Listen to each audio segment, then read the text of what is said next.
Hi, how you going, guys? It's Monika here, clinical hypnotherapist and psychotherapist. Thank you so much for joining me this morning. Today, I wanted to share with you, these 4 key components to stress and anxiety, because I think that, obviously it will give you a good understanding and overview of stress and anxiety, but also, what are the key components and what are the key factors that need to be addressed and looked at and understood in order for that resolution process to occur. Hi, Phil, thanks for joining us. And so typically, what I see is that when it comes to stress and anxiety, people, it's easy to look at, what is the obvious cause, right? So, for instance, you could be having a difficult time at work and attribute the cause of your stress and anxiety to something that's work related. And really the work situation may be the straw that broke the camel's back, right? Hi, Angela, thank you for watching. It may not actually be that, the actual cause or, the underlying key factor. And so what I wanted to share with you is those 4 key components so that you can get a better understanding and reflect on, some of those areas that might actually be contributing to stress and anxiety. And really what this will do is offer a, you'll be on your way to actually have a permanent and holistic, right, solution, rather than just kind of like a stopgap or a temporary solution.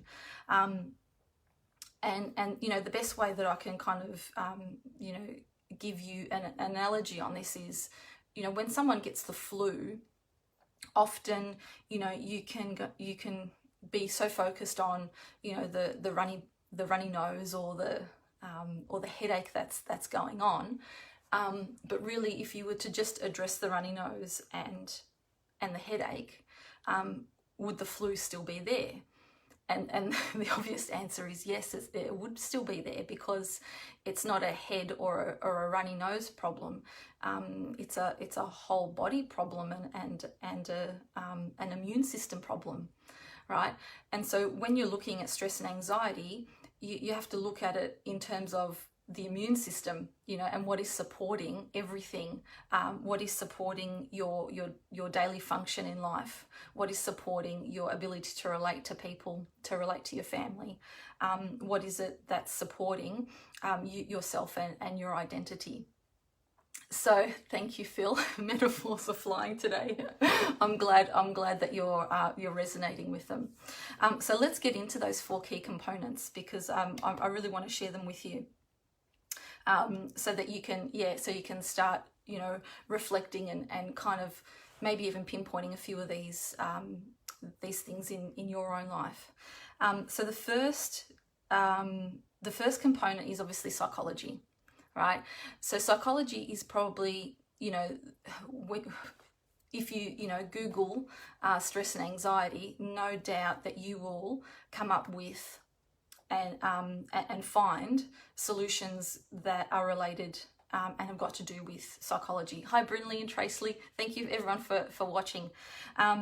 So psychology refers to the cognitive nature, and so how you think about things, how you think about yourself, your conflict resolution skills, your education, how you interpret the world, right? But it's also got to do with how you respond and your behavior. So the instant snap decisions, that you make, the knee-jerk reactions that tend to occur as well, and so the psychology approaches that are available are mostly like the cognitive behavioral therapy and the talk therapies. And they really are a fantastic start, right? I use them as well, right? But I use them as part of a whole process. And so that's why I want to share with you these 4 components, because if we're only dealing with the head, and we're only dealing with the mind and how you think, then we're only really dealing with a quarter. You're only getting a quarter chance, or you know, working on the 25% rather than on the 100%. So, so the first, you know, key component is psychology, and a really, you know, really good way to start, right? But as you'll see, it spreads far and wide with these other key components as well. So looking at the way that you speak to yourself, your behaviours and actions, and how they influence and how they contribute to that stress and anxiety response that gets elicited. So so that's key component number one. Key component number two is actually your physiology, right? It's your body, it's your physiology. And this is really, really important too, because, and I state this because, you know, when I see clients, you know, here in my clinic, I ask them, you know, where is the anxiety, right? And I'll get a different answer. You know, I'll get one of three different answers, and it will be, well, it's in here. It's, you know, it's how I think about things. But the other answer I get is, well, it's here. I feel it in my chest, right? I feel that heart pounding. I feel it racing, or it might be, oh, look, you know, I might think about something, but then I'll get really, you know, anxious, and I'll feel anxious in my body. And so there is that physiological response that occurs when stress and anxiety arise. And for some people, those two aren't actually linked, right? For some people, they'll go, well, it's totally just in my body. I don't know where it comes from. I don't know what the triggers are. I don't know. It just pops up out of the blue. Okay.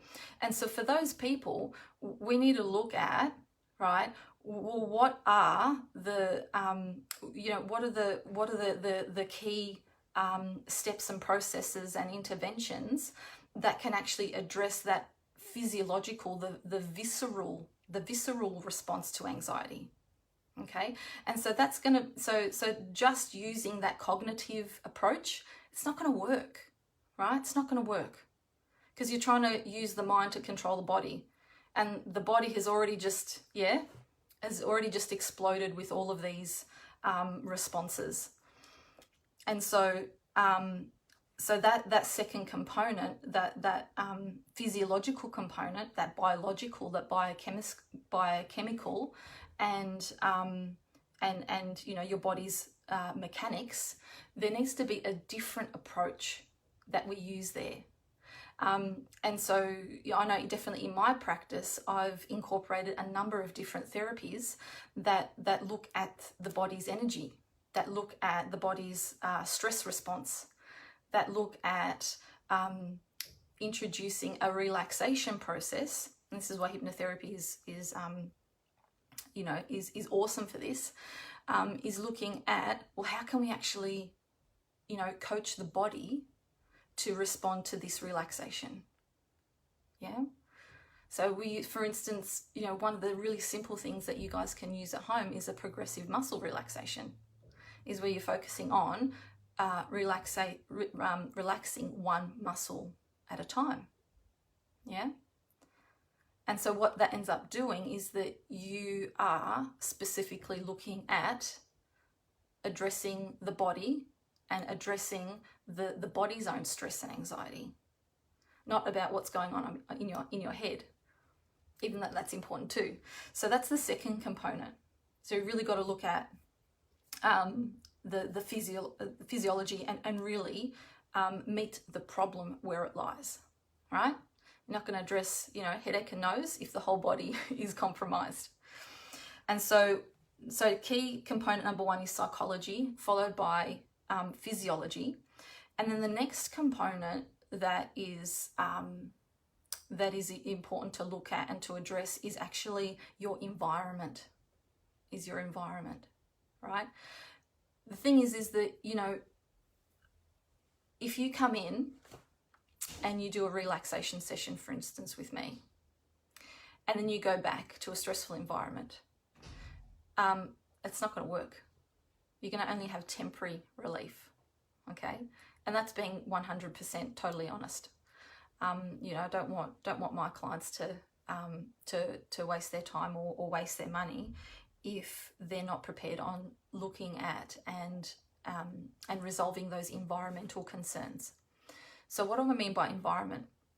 So environment isn't just, the trees and the and the sky, and pollution and waste and things like that. Your environment is also, the people around you, your toxicities, whether it be people, whether it be work, whether it be the environment, and air quality. That's important too. But it's all of those things that you take in on a day-to-day basis that contribute to that stress and anxiety response. So some of it can be an influence on that physiology that we spoke about earlier, but the other part can be influence on your psychology too. So for instance, if you're going into a workplace that is high stress, that's high demand, that is unreasonable deadlines, where the people aren't friendly, then that environment is contributing to eliciting that stress and anxiety response.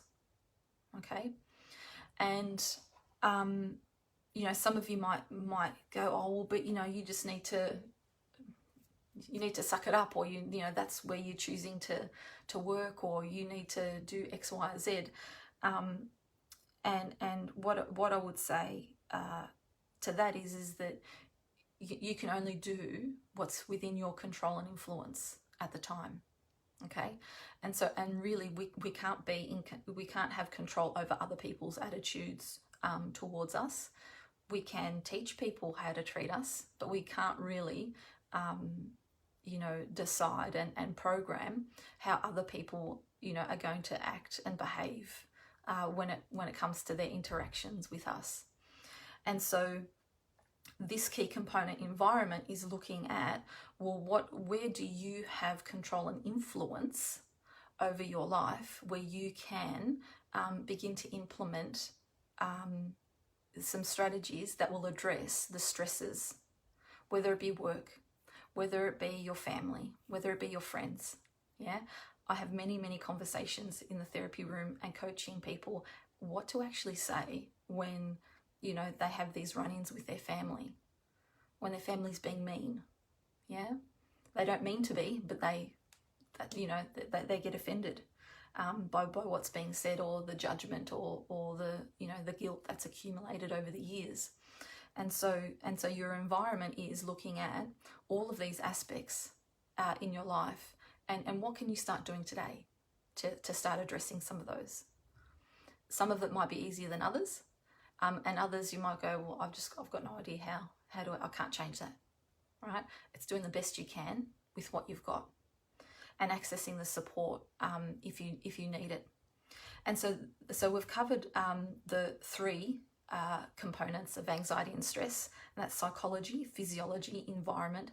And the fourth one, and I believe that this is one of the absolute essential components, is your spiritual self, is the spiritual component. Now, spiritual component isn't it's not a religious base, right? It is actually yourself, and looking at yourself in the world and where you fit and what your purpose is.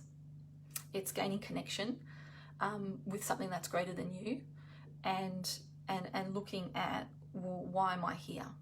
Yeah, and am I fulfilled here? Asking all of those important questions that lead to fulfillment. And really, that's probably the biggest component out of all of them, because if you can answer those questions, and have those answers, then you feel much more in control over all of those elements of your life, and you have greater perspective on them. Because really, your stresses and problems are in a really big way about your perspective on them, and your ability and how you feel that you can control and influence those.